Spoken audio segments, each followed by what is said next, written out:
Hello and welcome. My name is Captain Tom. Welcome aboard the Silverwind, and I am joined by our favorite intergalactic robot and co-host, Wilson. And yeah, today we are going to be covering Chapter 8 of Genesis. So Wilson, I think we got an animal over there messing with the camera. But could you do something about that? All right.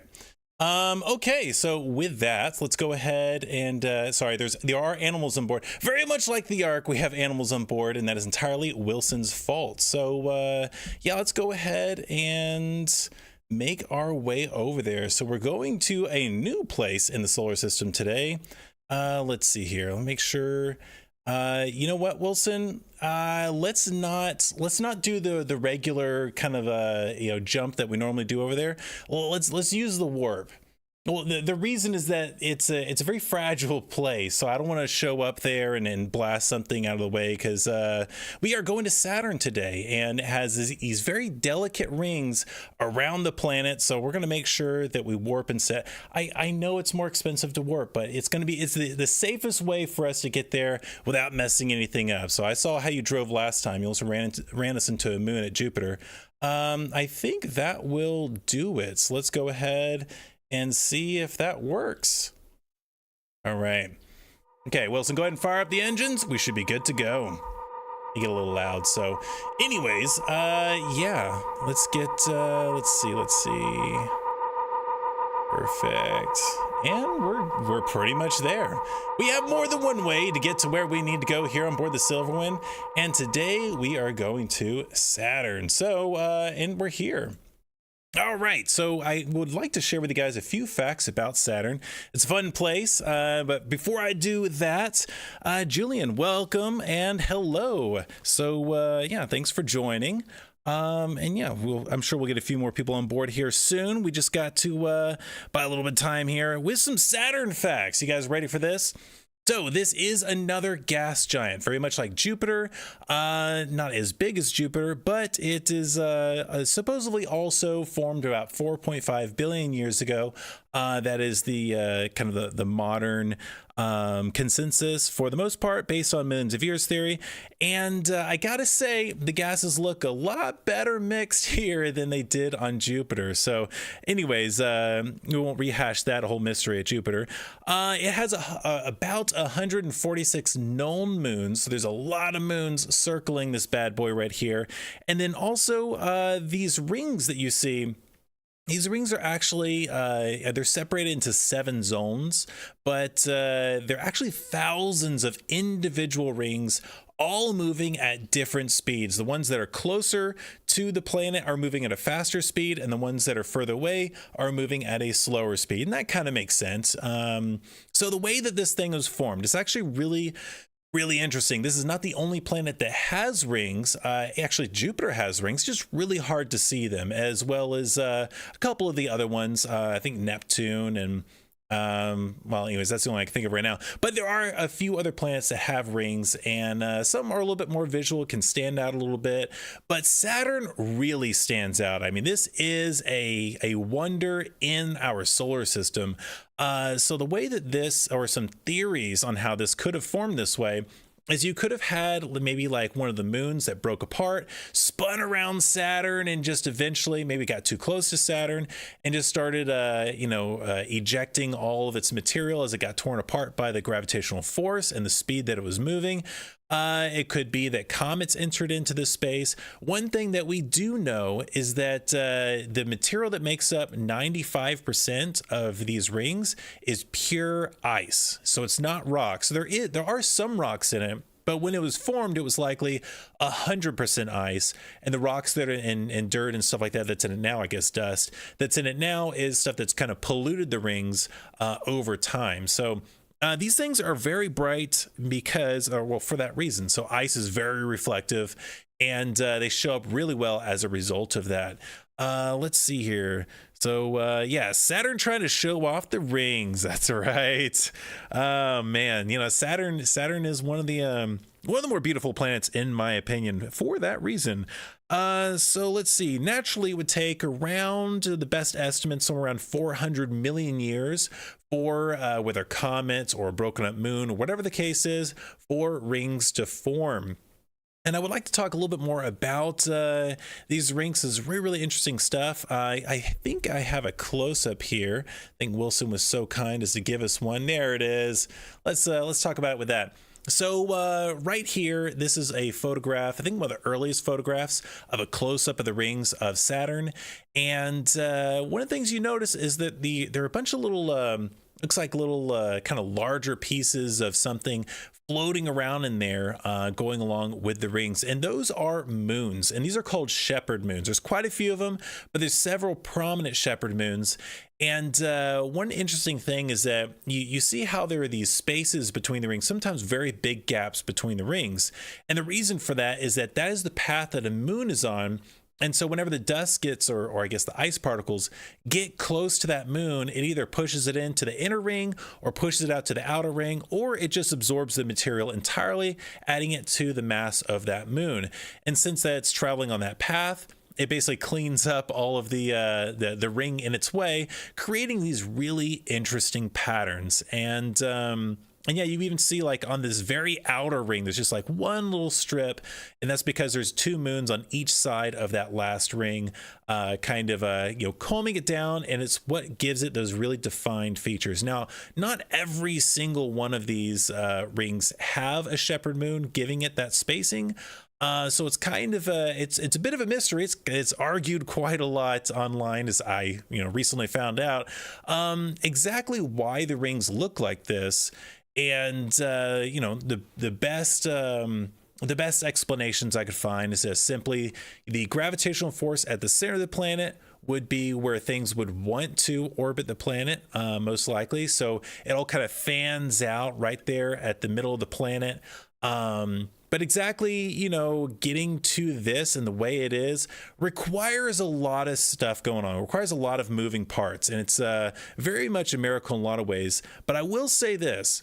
For it to require around 400 million years, or just hundreds of million years in general, to form something like this, well, there's something that we know about space. Space is dirty. There's all kinds of debris and dust and things like that in space. As a matter of fact, this ring has soaked up enough stuff to where now about 5 to 10% of it are rocks and things like that. Well, the issue that we come across here is that for them to be this clean, how could they be around for 400 million years and still be pristine? I mean, technically, things out in space that are ice generally, get dirty over time, and that's not the case with Saturn's rings. So, kind of looks, maybe they formed over millions of years. And just happened not to get dirty in that time, or maybe it was just put there that way, just a way to show off creation, if in fact it was created. So I would imagine if God is trying to make a masterpiece out in space, this would be a really clever way of doing it. So that's also a pretty viable and logical option. Okay, so I think that's enough about the rings here. Let's see. Yeah. I think we're going to go ahead and go to the reading room, and that way we can, let's see here, actually, yeah, we can take that away. And yeah, we'll hit our transition here. We'll turn the ship around, and I'll see you guys in just a few seconds.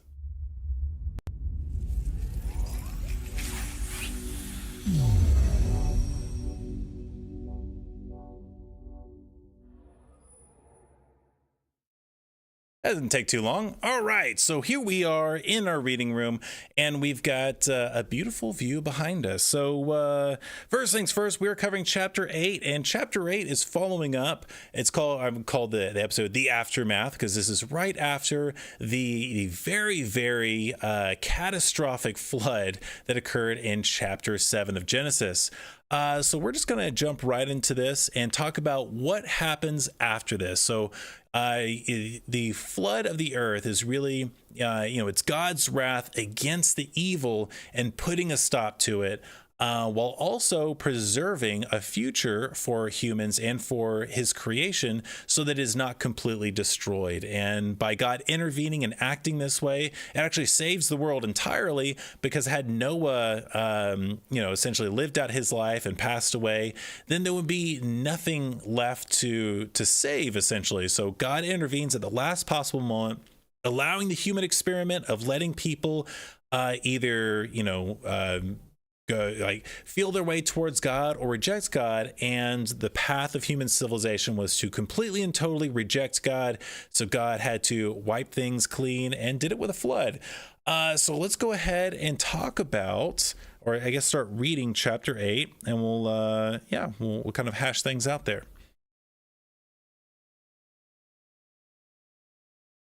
All right. It says this: but God remembered Noah and all the wild animals and livestock with him in the boat. Okay, I'm going to stop right there because, that kind of is an odd statement.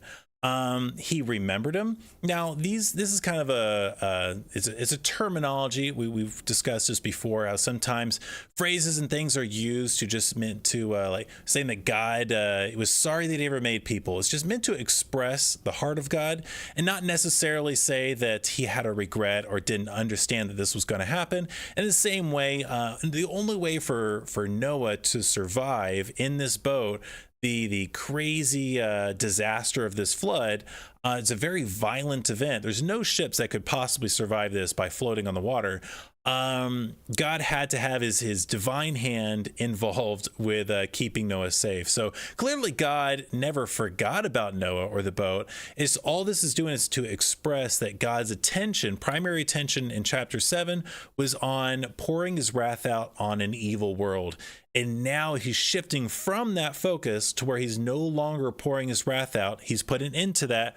Now he's shifting his focus to rebuilding. And that is going to be done through Noah and the ark of all the animals on it. So we'll continue from there and keep making sense of this. All right. He sent a wind to blow across the earth, and the floodwaters began to recede. The underground waters stopped flowing, and the torrential rains from the sky were stopped. So the floodwaters gradually receded from the earth. After 150 days, exactly 5 months from the time the flood began, the boat came to rest on the mountain of Ararat. 2.5 months later, as the waters continued to go down, other mountain peaks became visible. All right, that's pretty cool. So we've got the waters receding, and there's several reasons for, like, where did all the water go? Well, water can go back underground. There's definitely a lot of water underground in the Earth's crust, and so some could be going back there. God could also be opening up fissures at the lowest point in the ocean beds. The Mariana Trench and Challenger Deep, which is part of that, is definitely a good example of this. Massive trenches, or like fissures, cracks in the earth crust, are at the bottom of the ocean in many places in the world. And those would also lower the water levels. Interesting thing as well is you also have tectonic plates moving. Remember, we have a very violent flood where the shifting of the Earth's crust is happening pretty rapidly. And with that, you probably would still have tectonic plate movement going on, pretty fast for a long time, although it would slow down significantly at this point. But that does mean that your tallest mountains may have not been as tall as your mountains are today, and your lowest places may have been, even lower at that time. And so you have a lot of different ways. There's a lot of tools by which God can lower the floodwaters of the earth. And as we talked about last time, there is enough water on the planet as is that if you were to equalize the ground and make it the same height all the way around the earth, then I think it's about 12,000 feet. The earth would be underwater. So we would just be an ocean world. So the only reason that we have dry land is because we have such a varying difference in the height of the Earth's crust. And so really all the dry ground that we stand on are some pretty high places in the earth, if you don't consider the ocean, right? So yeah, so it's God has his ways of being able to lower this water, no problem there. Let's see. Okay, we're gonna go ahead and jump into this next part, which is actually pretty interesting, so I'm looking forward to sharing this with you guys. All right, we're gonna go through 6 through 7 here. After another 40 days, Noah opened the window he had made in the boat and released a raven. The bird flew back and forth until the floodwaters on the earth had dried up. All right. Well, that's odd. So he releases a raven. Now, this is actually pretty interesting because in order to fully understand what picture is being created here, is you have to understand what it is that these birds eat. And so later he's going to have a dove go out there. So we'll talk about that, here in a few minutes. But right now, the raven actually it eats carrion. That's not the only thing that it eats, but that's definitely one of the things that it can eat. And so when the raven's put out, it doesn't actually go back to the ark. So clearly there is something that the raven can land on, and there is something that the raven can eat. And so this is a way that, remember, these texts are not about trying to put as many details on the page as possible, but to give you the important details. A lot of this stuff was meant to be memorized, even though they did hold a written record and had a very rigorous set of principles on maintaining and duplicating these for or reproducing them for the next generation. These stories are meant to be easy to basically memorize and not take up too much space, right? You only have so much space on the scroll and that sort of thing. It's not like they had books that were a lot easier to handle, pieces of writing back then. So with that, this is where you have to put your thinking cap on, and what picture it's creating is that, well, actually, let me show you guys, because after the flood, you would have essentially something similar to this. So a lot of the forest and biomass would have been buried under many, many layers of sediment with all the motion of a flood. And with that stuff would eventually become oil, right? Oil is basically ancient forests and dinosaurs and that sort of thing. Basically this pre-flood world, that's what's fueling your cars. But the rest of it would actually turn into these log mats, which would cover a good portion of the Earth's surface at this time in the flood. You would have tons and tons of trees out there. Now, the raven has no problem landing around these things because there are also probably a lot of dead things. You have a lot of dead animals, both ocean animals that are dead, the land animals that are dead, the people. So you have a lot of sources of food for a raven out there. So the raven doesn't come back to the ark. He doesn't need to come back to the boat, and he just kind of goes to and fro out there hanging out. But this is essentially the picture that's being created without so many words in the text. So it's kind of a interesting thing to think about. This also helps with the idea on how the animals get to places like islands and things like that. We'll talk a little bit more about that here in a few minutes as well when we get to those verses. But these log mats would provide a way for animals, especially small animals, to get to other places in the world that might be difficult for larger animals to get to.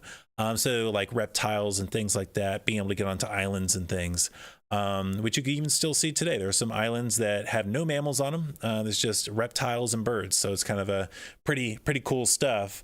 So there's probably a lot of that going on. You also, with this debris in the ocean from all the carnage and wreckage, it was probably very difficult for Noah to look out and actually see, what's land and what's ocean.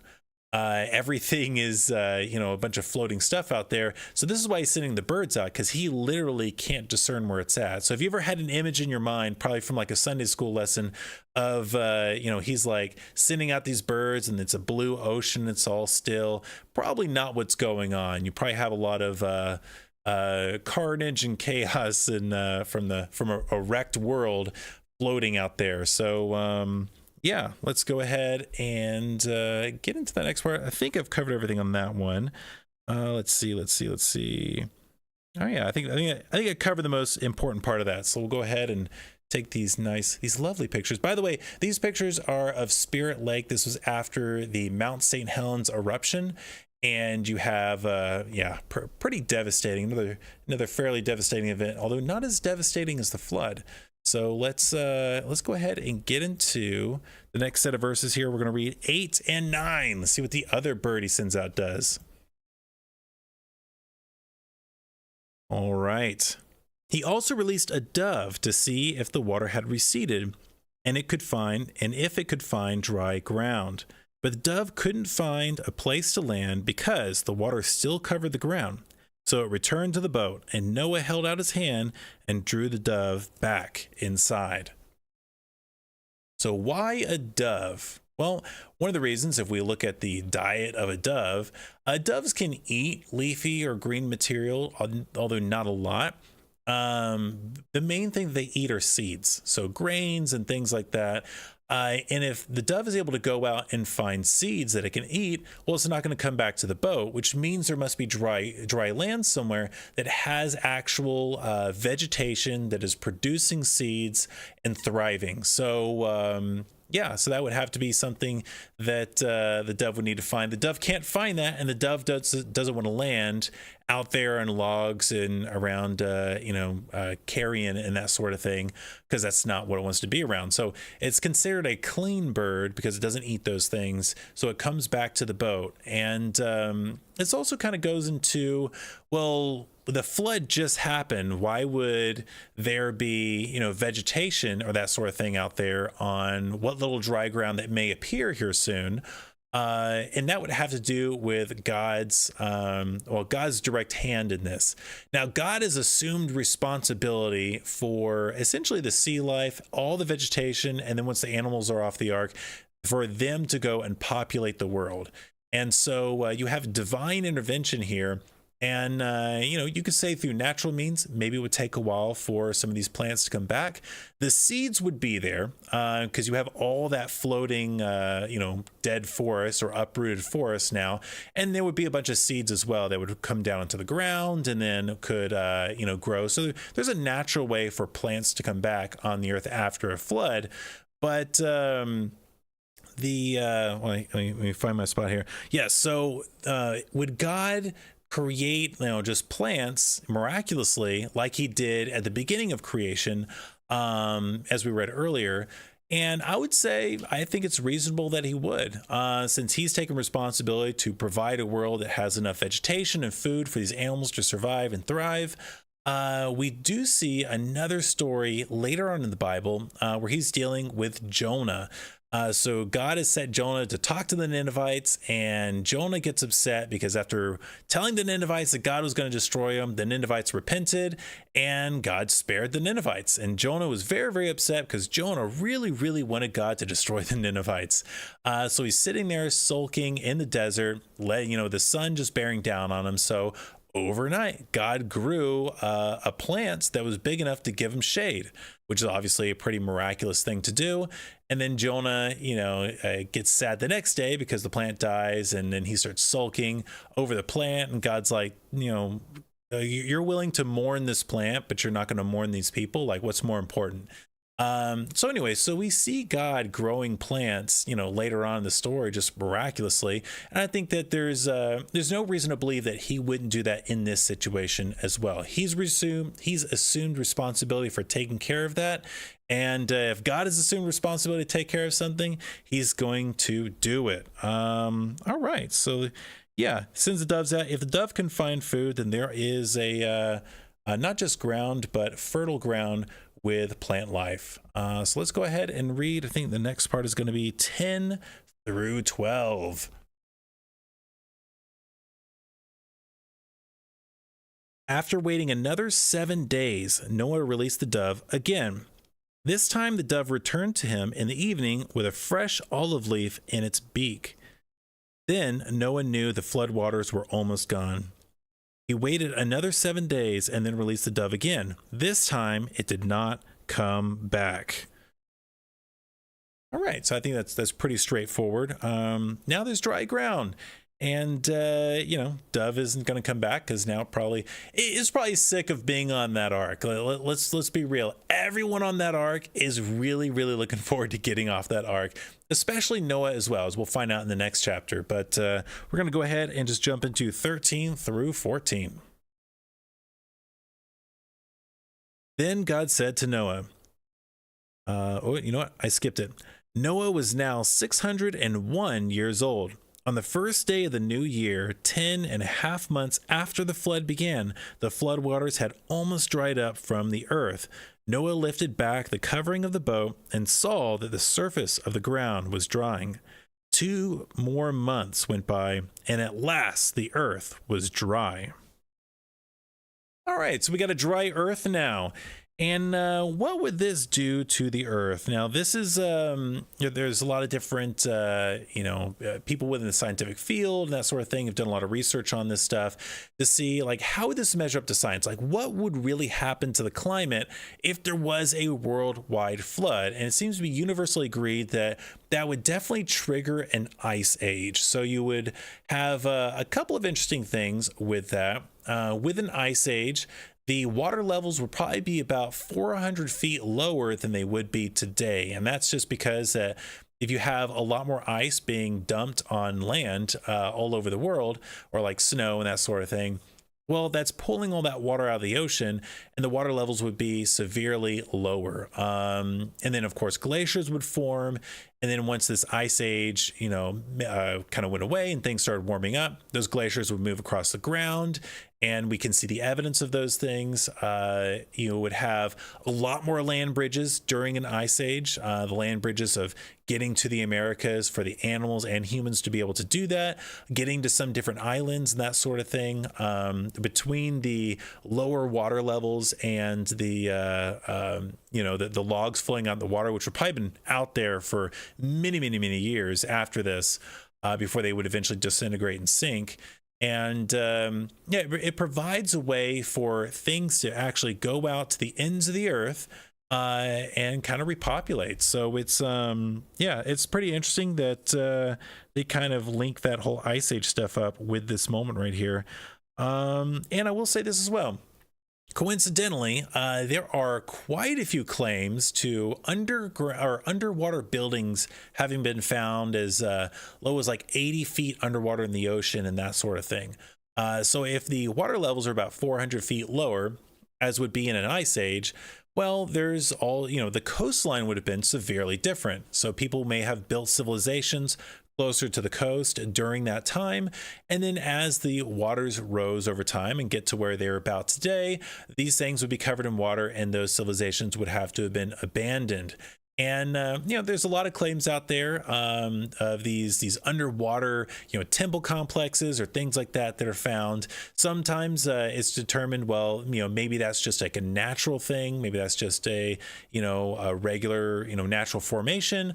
Or perhaps this is, in fact, evidence that a civilization was way out here in the ocean, this far underwater, which makes sense. Like that, there is room for that to have happened if you have that ice age and you have the water levels that low. So anyways, it's pretty interesting to kind of think of what the world would be like. So in the Middle East here, so the mountains of Ararat, of course, are around the Middle East. That would be, during the Ice Age or during an Ice Age period, that place would remain still fairly livable. I don't think that place on Earth would be covered in ice. It's a pretty hot area of the world. So it'd be a bit cooler then. So anyways, kind of, I think, do I have a picture for this? Let's see here. Oh yes, let's talk about one more thing here. This is why I take notes. Very, very important. Okay, so is there evidence, speaking of the mountains of Ararat, now it doesn't say it landed on the mountain Ararat, but the Ararat Mountains, right? So it's actually a pretty big mountain range, covers quite a big distance, and interestingly enough, there have been several findings of where people say they believe that they found the remains of the Ark. Now, obviously, the Ark was made of wood. Over time, it would disintegrate, rot, and all of that rot would turn into dirt, basically, or what would look like dirt. And interestingly enough, this site in particular caught my attention because it's very plausible and it's very reasonable to believe that, you know, things like this that are found, I mean, these are clearly the remains of a boat, and most people agree that this is the remains of some kind of ship that's way out here in the mountains of Ararat. And yeah, I mean, look at it. It's the proper dimensions and size of what the ark was. So if someone tells you, hey, there is no evidence whatsoever that any of this could have possibly happened, it's like, well, I mean, we have things like this. I mean, this is pretty cool stuff. So yeah, you know, that's what it would look like today, if that was in fact the ark. So you know, you can make up your own mind on that, but I figured I'd share those pictures with you because I find that kind of stuff pretty dang cool. So yeah, so I'd say it's pretty reasonable, plausible, that people may have actually found the ruins of this ship and event. So yeah, let's go ahead and get into the next section here. It's gonna be 15 through 19. Yeah, Julian, definitely ship shaped. That's pretty cool. I know, right? It's in not only being ship shaped, is actually the length and size of you know, what God commanded Noah to build for the ark, right? And why would that big of a ship, ruins of a ship, be out in the middle of the mountains of Ararat? Kind of yeah, it doesn't leave a lot of room for many different theories, does it? It kind of narrows down the amount of theories that you could propose there. So yeah, let's go ahead and get into that next section then. Yeah, and thank you, Julian. That's very insightful. I don't know what I'm saying. Anyways, live show. Let's get into the reading. All right. Then God said to Noah, leave the boats, all of you, you and your wife and your sons and their wives. Release all the animals, the birds, the livestock, and the small animals that scurry along the ground, so they can be fruitful and multiply throughout the earth. So Noah, his wife, and his sons and their wives left the boat, and all of the large and small animals and birds came out of the boat, pair by pair. Okay, so they're finally getting off this thing. They've been on this boat for a year. And so they're finally getting out of here. The animals would have, well, you know, done what animals do in a year's time. They would have populated. And it was probably very crowded, very stinky, and everyone was ready to get off that boat. So the God would, of course, guide the animals to you know, where he would want them to go. These are the different kinds of animals, not every single you know, species of that said kind. And so as they multiply and move out throughout the earth, you would have you know, different, I guess you could say, you know, different species forming and kind of making their homes in different places of the earth. That's why you have, you know, different types of bears found all over the earth, different types of deer and that sort of thing. So, yeah, and of course, this would also be, once again, something that God's direct hand is involved in. So if there's something about that seems supernatural, to get animals all over the earth after this event, because they're all in one spot at this moment, well, that's probably because it is supernatural and God had a direct hand in that. So if God has assumed responsibility to take care of something, it will happen, and he will do whatever he needs to do to make it happen. And yeah, so pretty interesting stuff right there. Let's go ahead and finish this story here, because I believe we left off at 19. Yeah, we're just going to finish this story and then kind of close after that. Then Noah built an altar to the Lord, and there he sacrificed as burnt offerings the animals and birds that had been approved for that purpose. And the Lord was pleased with the aroma of the sacrifice and said to himself, I will never again curse the ground because of the human race.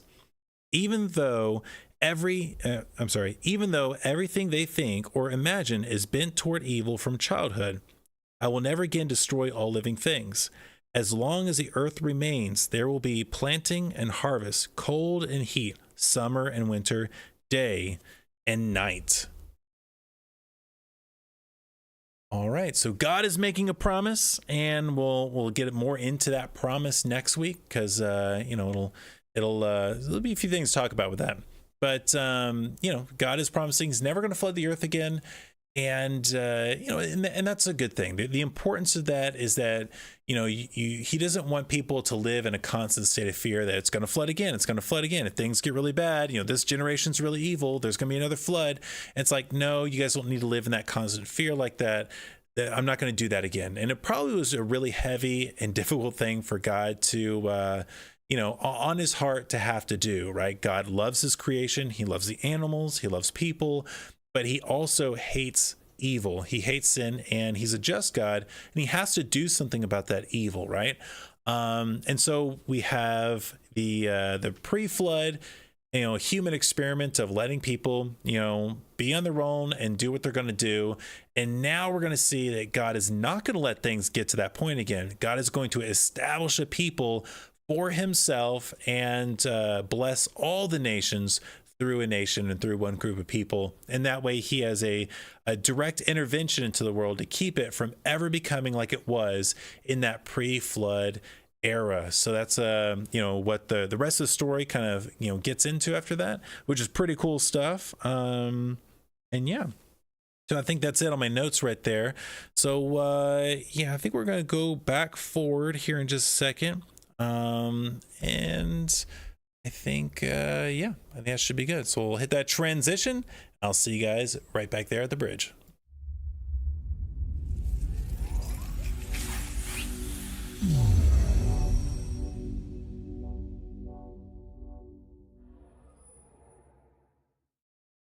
Sweet, here we are. Okay, well, we're gonna get those engines going so we can get back. And I do want to talk to you guys a little bit about kind of in our closer today about when we talk about that we're fighting against the chaos in order to bring people back together through these stories. I want to talk a little bit about that chaos, a little bit about what I like about these Bible stories. So let's go ahead and Wilson, we could fire up that engine. I think that we'll probably do it. I guess we're going to find out here in just a second. All right. Let's see, is it firing? Yep, there it is. I hear it. I hear it. There it is.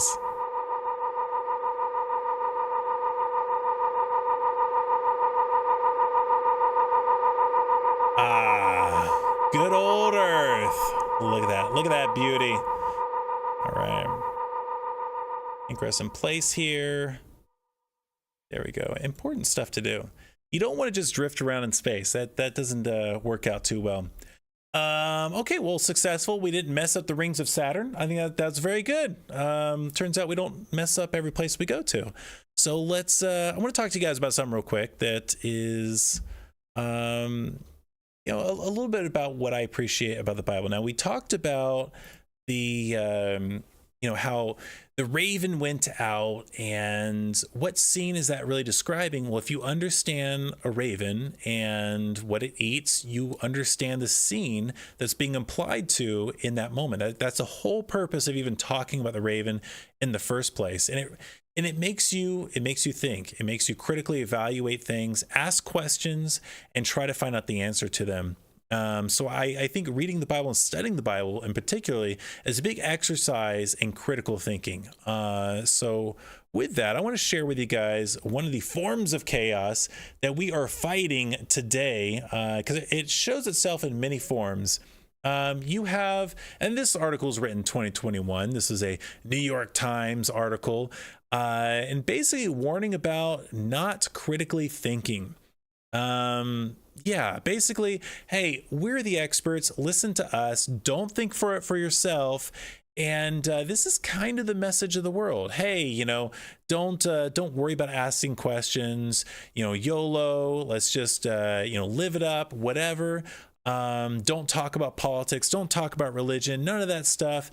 It's all about turning your brain off. And this is definitely a brain dead article right here. And it's I bring this up because it's very much the sentiment even today that a lot of our elites in society have for us. This is what they want us to believe. This is what they want us to be like. And really, at the end of the day, not thinking for yourself is a pretty terrible thing. So that's part of the chaos that we're fighting against. I'm hoping to. No, it doesn't matter what you want to believe about the Bible or in these stories that we talk about, at the end of the day, just critically evaluating things. And it's one of the reasons I poke at what, the facts of all these different planets that we go to and moons, because there's definitely something to question in all of it. And I think it's important to ask those questions. I think it's important to encourage people to ask questions and to think. It doesn't mean that I'm right about everything that I talk about. And so I would definitely always encourage you guys to go back and read these stories yourself, do your own research on it, and maybe you come to a different opinion. But at the end of the day, if you are thinking and critically evaluating these things, then I will take that as a win, even if you don't agree with me on something. And so, with that, in order to get this get this show out there, bring everyone on board. We're going for a humble billion. This I don't think that's too much to ask. We're gonna get the whole world on here and bring people together through these stories that have time-tested universal meaning that belong to you guys. I'm just giving you back stories that belong to you. So the only way to do that is, because the stage right now is to like, subscribe, leave a comment, and that really helps. Oh, and of course, sharing as well. So you share that out there. Word of mouth is the best way to get anything off the ground, and that's no different for the Silverwind. So let's go ahead and hit that outro, and I will catch you guys next time. Tell me what's the point if I lose myself? Spend a couple days with nobody else, holding in my breath just to see if I can find you in my dreams. Oh, I'm getting tired of losing faith in everything I see. The beauty in the stars above have lost their hold on me. 'Cause I'm a sinner, I'm not the same. A heart of a winner. So why do I turn away?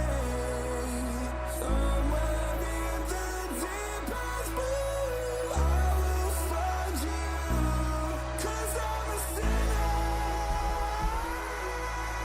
and God knows I'm born this way.